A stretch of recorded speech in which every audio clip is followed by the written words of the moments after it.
All right, now let's look at one of the most common spreaders that I see throughout the community, and that is the Scott's EdgeGuard DLX.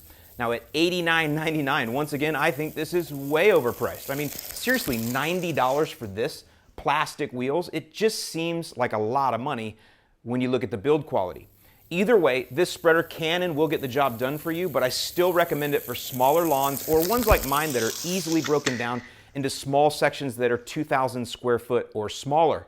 If you have large expanses to your lawn that are like, say, 5,000 square foot or more, this is definitely not the spreader for you. So let me take a moment and mention that all Scott spreaders use the same settings. From that EdgeGuard Mini to the Elite, the settings are consistent.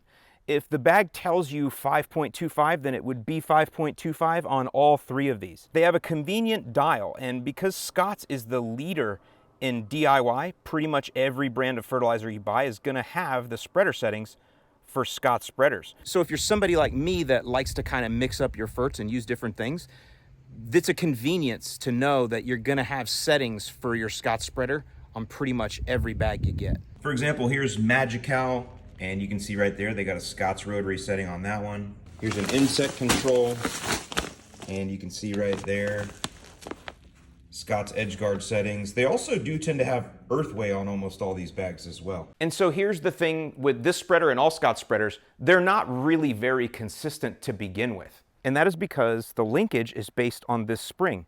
This linkage gets a lot of use and attention. Imagine if this spring gets stretched out or this cable kinks. There's even a lot of play in it, as you can see right here. Now, if this opening right here is not consistent, the fertilizer won't fall through fast enough, or it could fall through too fast. This is called the drop rate, and Scott spreaders are not very consistent here. Now I'm going to show you later in this video on these two higher end spreaders right here. They're engineered differently so that they have a much more consistent drop rate. Now that doesn't mean the spreader won't work for you, it will. You just have to be sure to calibrate it properly at the beginning of each season to see if that spring is stretched out or maybe the cable's gotten kinked or something, and then just compensate for that as you make applications going forward.